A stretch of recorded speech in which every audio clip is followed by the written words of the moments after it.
Everybody, Democrats are now demanding that the infrastructure bill be linked to the new budget bill. Chuck Schumer plans to introduce different plans for the Senate in order to send out the fourth stimulus check. Good news, folks, we could be receiving a fourth stimulus payment once President Biden signs the bill. Now let's see what all we have to do is wait and see what he does. Hopefully he can get the job done before the end of the year. Do you believe that President Biden can send out the fourth stimulus check?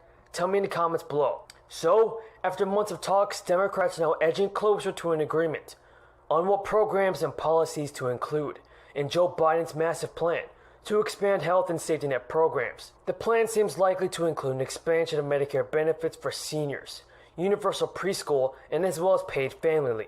Democrats are now scaling back some investments or shortening the time frame for when these programs will be run up and dry. Good day, everybody.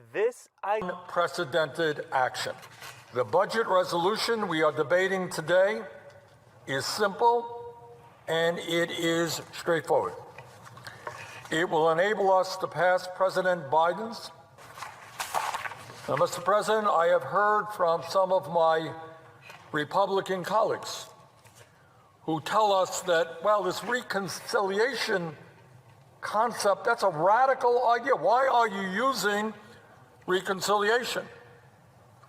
And they are telling us that it is absolutely imperative that we go forward in a bipartisan way and require 60 votes for passage. But I must say that when Republicans used this same reconciliation process, Mr. President, I didn't hear much about bipartisanship at that point.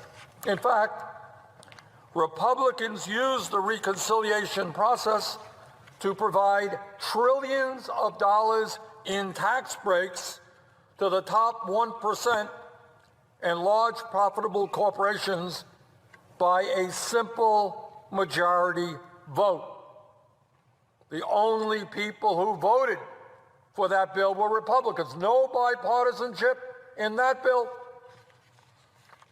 My Republican colleagues used reconciliation to open up the Arctic National Wildlife Refuge for the drilling of oil, once again by a simple majority.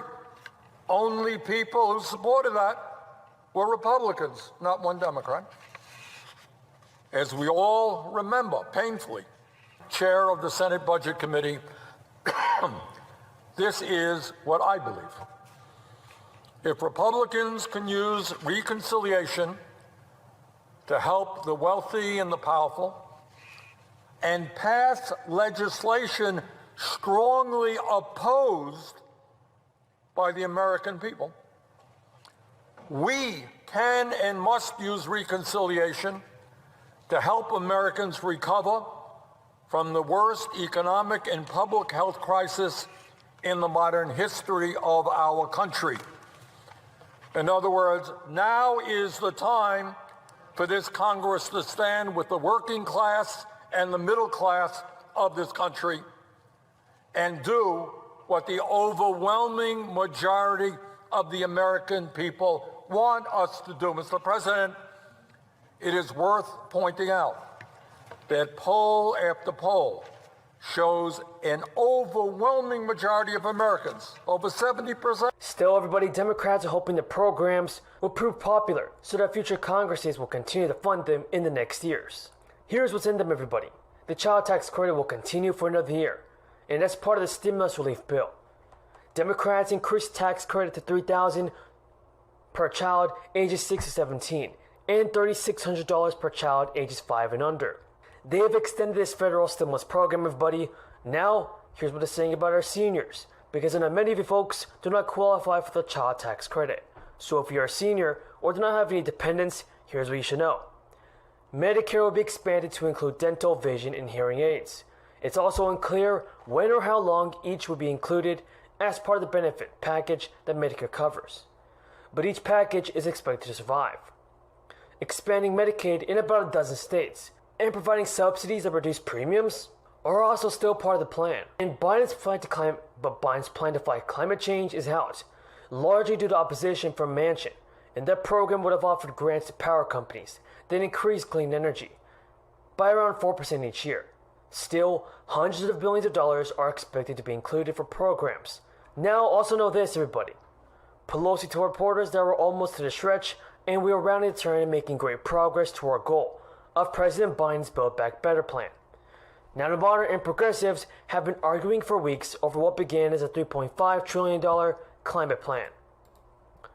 This fight's over which programs to remove entirely and which programs to aggressively pare back. Although it's unclear what the final proposal may look like, it's expected to be significantly smaller than the original one by Biden. The narrow package includes many of the original plan's proposals, including universal pre-K, substantial investment in green energy, and expanded Medicare benefits. But for weeks, Democrats have been trying to reach a deal on their vast spending plan in a way that satisfies both centrist and left-wing lawmakers. With a 50-50 split in the Senate and just 3 votes to spare in the House, Democrats need to essentially vote in lockstep to ensure the package passes. Democratic leaders have set an October 31st deadline to reach an agreement on the spending plan and a separate $1.2 trillion infrastructure deal. Pelosi did not respond when asked whether she thought lawmakers would meet the self-imposed target deadline. Schumer is also saying this, everybody. He called again on President Biden to cancel up to $50,000 of student loan debt per borrower.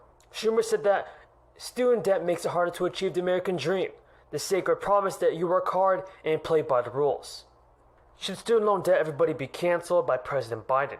Or should he work and focus on helping out our seniors with a fourth stimulus check? Tell me in the comments below, folks.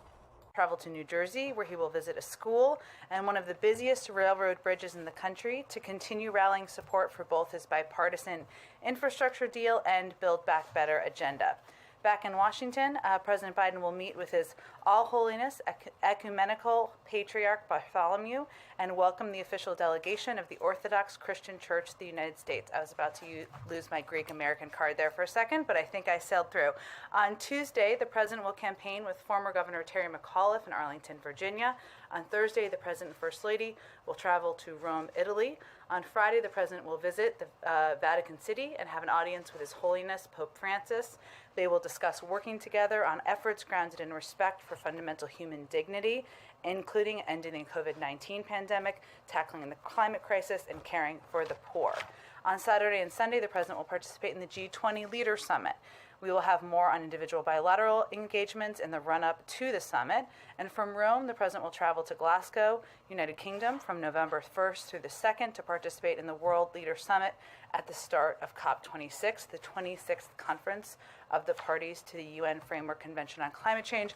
I will note a programming note for all of you. We will have Jake Sullivan in here next week. We're working on finalizing the details to preview the trip in advance of the president's departure. But Zeke, why don't you kick us off? Thanks, Dad. Oh, sorry, can I note one more thing? I apologize. Today, the Vice President visited the Northeast Bronx YMCA in New York with HHS Secretary Javier Becerra, Governor Kathy Hochul, and Congressman